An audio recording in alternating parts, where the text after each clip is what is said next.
Banyak yang bertanya, ketika nanti tahun 2024, para new mind misalnya mendapatkan mandat, mudah-mudahan nggak tahun 2027 ya, nggak kelamaan kita nunggu, tahun 2024 new mind dapat mandat. Sebenarnya apa sih yang mau dikerjain oleh para new mind itu untuk membuat perbedaan dengan apa yang old mind lakukan? Nah, untuk itu kita harus tahu dulu apa itu old mind cara berpikirnya, apa itu new mind cara berpikirnya. Kita tahu bahwa salah satu yang membedakan new mind dengan old mind adalah cara berekonomi. Kita tahu bernegara itu ada 7 hal, yaitu Ipolexos Budhankam, ideologi, politik, ekonomi, sosial, budaya, pertahanan, dan keamanan. Nah, di dalam new mind, cara bernegaranya itu sedikit berbeda, namun tujuannya sama. Kita pro Undang-Undang Dasar 45, kita pro NKRI garis lurus, kita pro kebinekaan, maksudnya Bhinneka Tunggal Ika, dan kita pro Pancasila. Itu kita tidak usah ubah.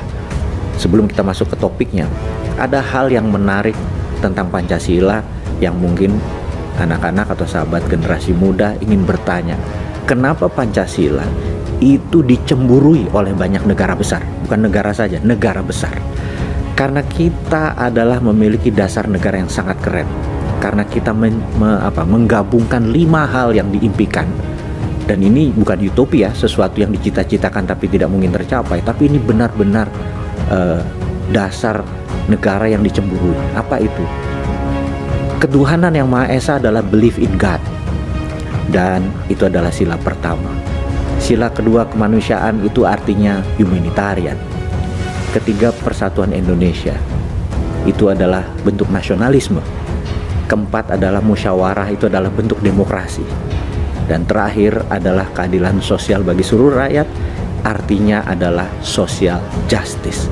Jadi 5 itu mencakup ideologi sebuah bangsa besar dan dirangkum dengan sangat sederhana. Karena itu new mind tidak akan merubah dasar, karena itu platform yang dicemburui banyak negara. Nah, kita mau mulai dengan sesuatu apa yang beda.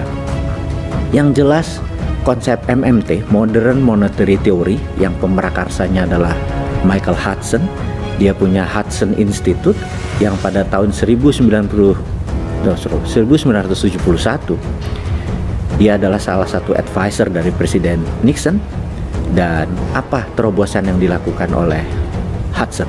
Hudson menyatakan waktu tahun 1971 tepatnya bulan Agustus untuk dolar melepas emas sebagai underlying untuk printing money. Jadi dolar bisa diprint berbasis pinjaman atau hutang atau berbasis project.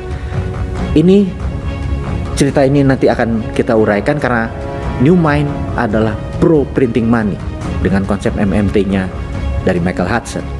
Dan saat ini Stephanie Kelton adalah salah satu sahabat saya, di mana seandainya new mind jadi mendapatkan mandat, pasti Stephanie Kelton adalah advisor dari salah satu pakar keuangan atau moneternya Indonesia nantinya ya. Gitu cuman CCM kok, cuman cita-cita mulia. Yang penting pelajarannya sekarang masuk dulu. Nah, Michael Hudson kemudian mengajar di Peking University di tahun 80-an akhir hingga tahun 90-an.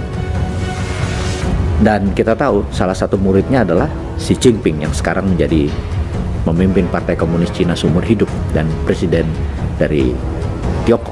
Nah, di tahun 89 ada peristiwa yang menarik, yaitu peristiwa Tiananmen Square di bulan Mei, di mana mahasiswa yang pro demokrasi waktu itu meminta mengubah mungkin dasar negara dari komunis, sosialis komunis ke negara demokrasi. Tapi tentunya Deng Xiaoping sebagai pemimpin saat itu masih dilema, karena dia dekat sama Ronald Reagan. Dia menjanjikan 40 tahun kemudian dalam perjanjian dengan Reagan di tahun 80-an akan membuat China, Tiongkok menjadi demokratis, tapi bukan ideologinya, bahwa nanti ada pemilihan bukan presiden, pemilihan kepala daerah akan menggunakan pemilihan langsung, tidak menggunakan politbiro. Dia agak ragu karena dia berjanji 40 tahun kemudian, tetapi ini di tahun 89 itu terjadi pergerakan ingin mempercepat. Dan ada 12 jenderal dari politbiro berhadap pada Deng Xiaoping. Kalau Anda menurut dengan Barat, kami ber-12 dibunuh saja gitu ya. Dan tapi kalau kamu berpihak kepada kami, kita akan merubah sesuatu yang membuat dunia akan shock, yaitu membuat China is the greatest country dan menjadi sentralnya dunia. Deng akhirnya memutus pro yang 12 jenderal ini, dieksekusilah 10.000 lebih mahasiswa di Tiananmen Square. Dan malam itu terkenal dengan sebuah catatan sangat menarik, namanya Tiananmen Papers. Tagline di bawahnya adalah A Secret Meeting That Changed China, sebuah rapat rahasia yang merubah China. Sejak saat itu China mempunyai dua sistem currency, yuan untuk di luar negeri, di dalam negeri menggunakan renminbi. Kita skip dulu sebentar di situ untuk menerangkan kalau nanti New Mind mendapatkan amanah, mendapatkan mandat, strategi di dalam modern monetary theory yang dipakai oleh Amerika di tahun 71, dipakai di Tiongkok tahun 89, Indonesia akan pakai di 2024 nanti atau isi mereka-mereka yang sekolah ke tinggi sampai profesor sampai doktor mungkin di negeri barat, dan di mana seakan-akan ilmu MMT ini menganggap ilmu-ilmu konvensional itu sebagai false knowledge atau ilmu yang nggak terpakai. Nggak juga, nggak seperti begitu. Kita nggak menganggap Anda udah sekolah jauh-jauh ke Amerika mempelajari teori ekonomi terus MMT bilang itu false knowledge atau pengetahuan yang salah gitu ya. Karena buktinya sejak Indonesia merdeka, anggap tahun 71 deh kita mulai deh. Dolar waktu itu 1 rupiah cuma 200-an, sekarang udah 14.500, 15.000. Anda udah dikasih kesempatan 40-45 tahun mengelola ekonomi Indonesia, utang Indonesia naik, nilai rupiah tetap merendah. Terus masih mau kasih chance gitu dengan teori Anda. Jadi nih kaum muda nih men-challenge, ya wis lah, buat gantian. Coba deh 5 tahun pakai MMT gitu ya. Pakai apa yang China pakai, pakai yang Amerika pakai. Untuk itu, teman-teman, kita memerlukan sebuah ilustrasi untuk Anda memahami apa sih itu MMT gitu ya. Apa sih ekonomi yang nanti akan dipakai. Kita kasih contoh adalah kekinian. Kekinian tuh misalnya nih, Pak Jokowi lagi duduk ini di posisi presiden. Kemudian Pak Jokowi nanya ke Menteri PUPR, Pak Basuki,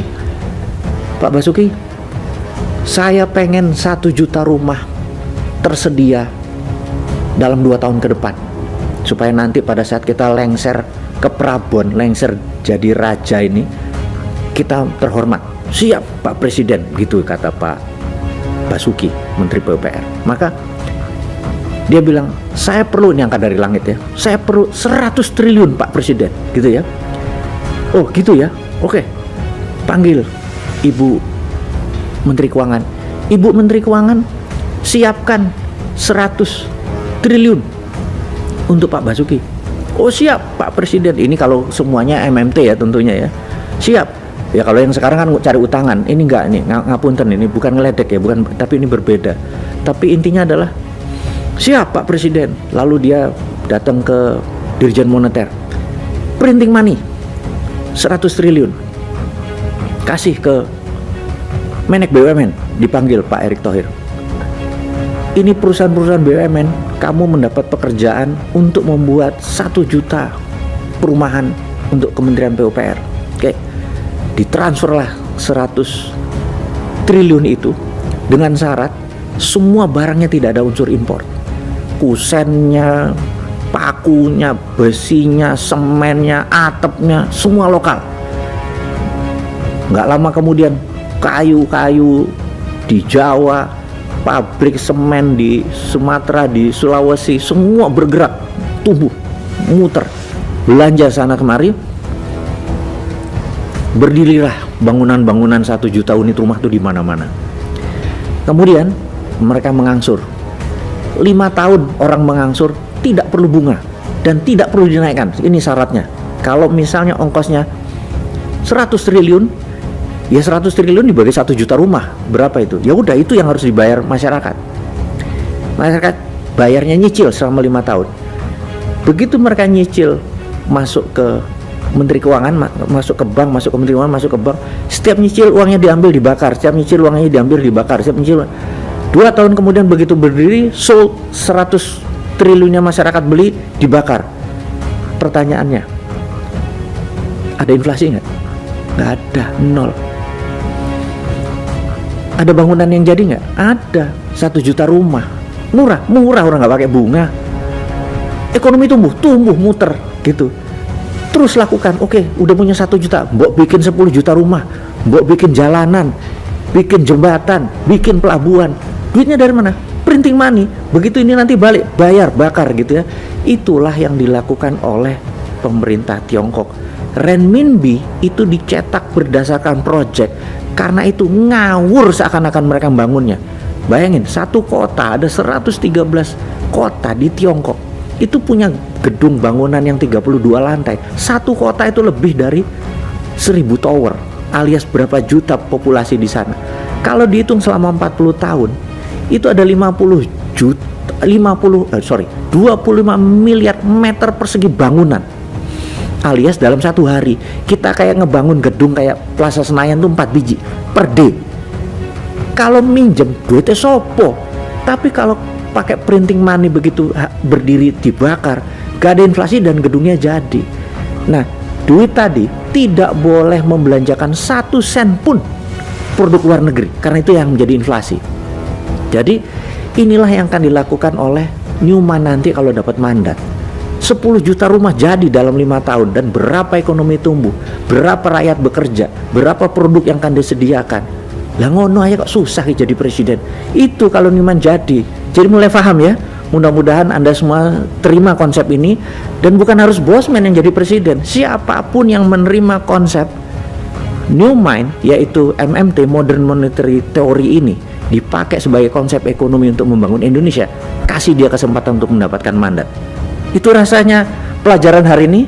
Terima kasih, salam sehat, sukses selalu.